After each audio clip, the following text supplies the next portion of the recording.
Good afternoon, everyone. My name is TJ Muehleman. I'm founder and chief organizer person at Standard Co.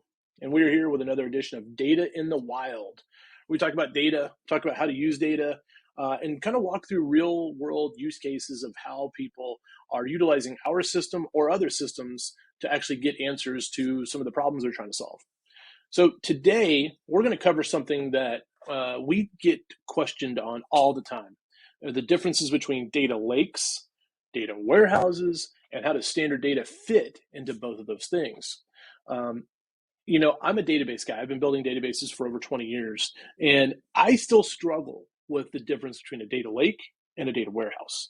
And so what we're going to do is we're going to walk through the differences between the two I don't know, whatever you call them, two types of data systems.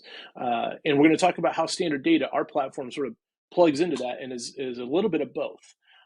So let's start with data warehouse. So data warehouse is this term has been around for probably about 15 years. And data warehouse is this idea that there's a lot of structured data in the universe. So that's data maybe from JSON or from integrations, from phone, from spreadsheets that flows into a system. And before it flows into the system, it gets structured. It gets turned into a relational database.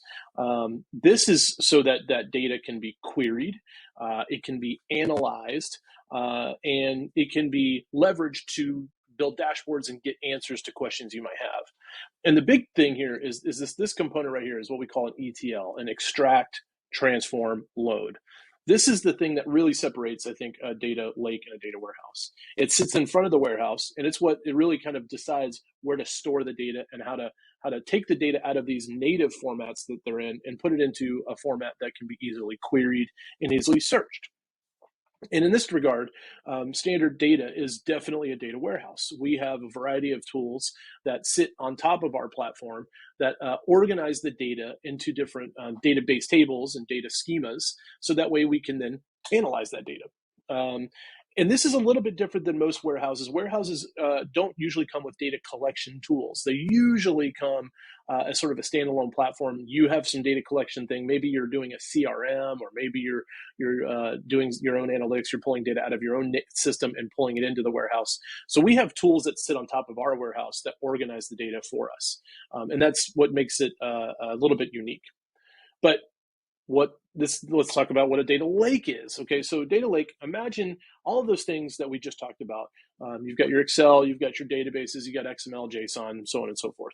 But instead of getting transformed into a schema, basically taken out of their native formats and put into a relational data system, they're just stored in their native formats in the database, in the data system, in the data lake.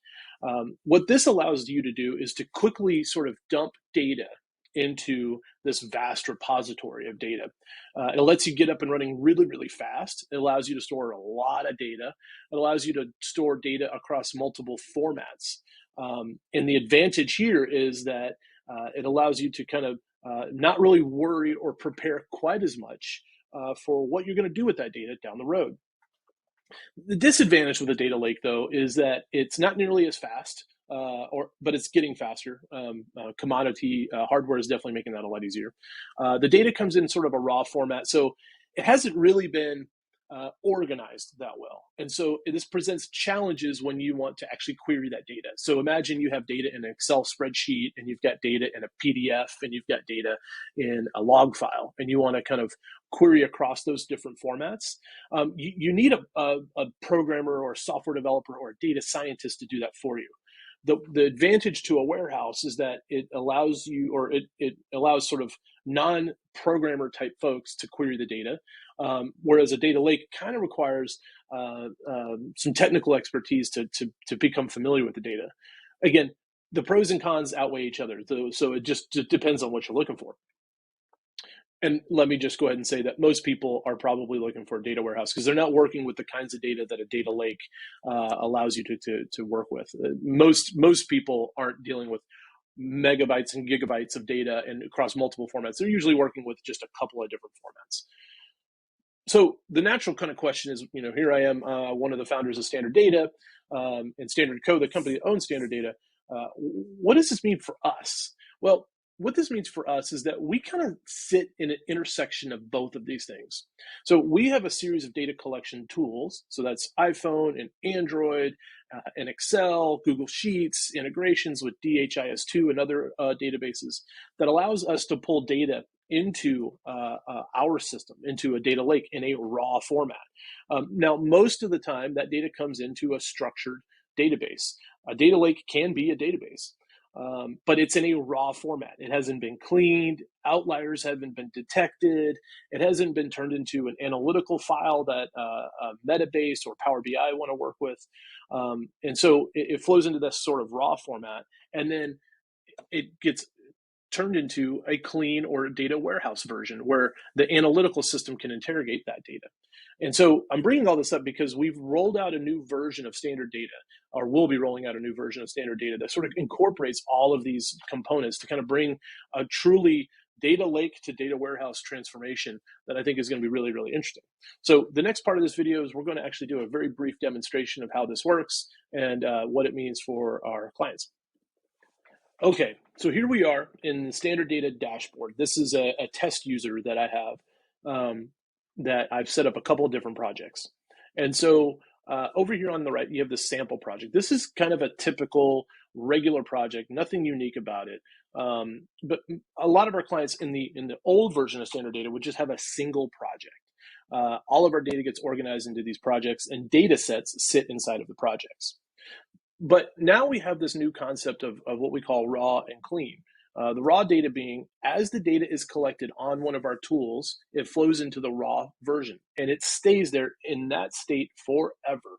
So even bad data, data that you don't want, data that is corrupted, data that is unclean, data hasn't been changed, it will always stay in this raw version so that you can always roll back to it, which we'll talk about here in just a few minutes. So and data kind of gets collected into that version of it. So we'll click into this data collection is cool project that we have.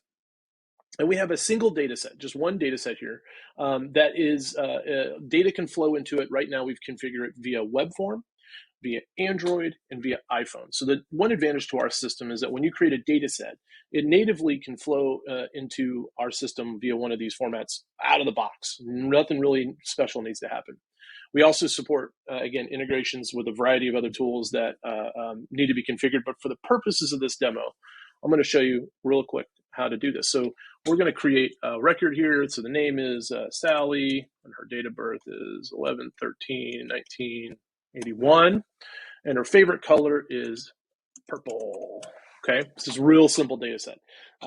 We build all of our data input forms using something called XLS form, which is an open source standard survey tool, which allows us to do really complex surveys.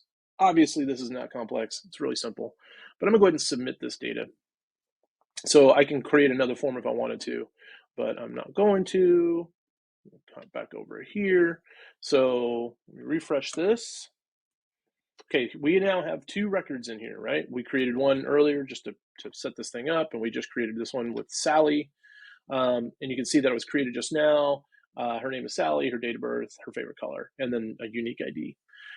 You'll notice that I can't really edit anything here. I can't change any of the data here because that data has actually been moved over to the clean version of the project, okay? So data collection is cool, is the clean version. So when we add data to the raw version, it is immediately copied to the clean, and any scripts that we have to transform that data automatically are run at that time. Now, this particular project, we don't have any scripts set up, and we don't have any dashboards set up, but we can actually view the data here if we wanted to. So we can see Sally, see this is the data we just added, and we can actually edit it here. So that's the cool part. So I can manually edit things. So I can say, her name's not actually Sally, it is Lily, okay? And I can save that. And now in the clean version, we have Lily, it's not Sally, the data here. I can make any additional changes to it. And actually, I can export this to Metabase, which is our default out-of-the-box analytics package. But we also have integrations with Tableau and Power BI and R and Stata. my point being is that the clean data is now ready for analysis. It's ready to be interrogated by a business analyst. The raw data is still in there and it's still under Sally. And that, again, we preserve that because what we see with a lot of our clients is as they make changes to data, they may want to roll back. And frequently they do want to roll back to a previous version of the data. Maybe they changed something incorrectly. Maybe one of the scripts transformed it incorrectly or what have you. But we have the ability to roll back to that raw. Again, it feels a little bit like a data lake. The raw, unstructured data is still there and we can go roll back to it, but the clean, structured, ready for analysis data is here as well, all in one system, all in one place. So hopefully that quick demo was a little bit of insight into how we think about data and how we think about creating these data lakes and data warehouses. So thanks for tuning in. Hopefully this is a helpful kind of really quick primer on data lakes, data warehouses, standard data, and how we work with all of these technologies to provide the most useful and seamless platform available for data users in the world, we hope. Resources, you can go to Standard Data, go to our website, standardco.de to learn more.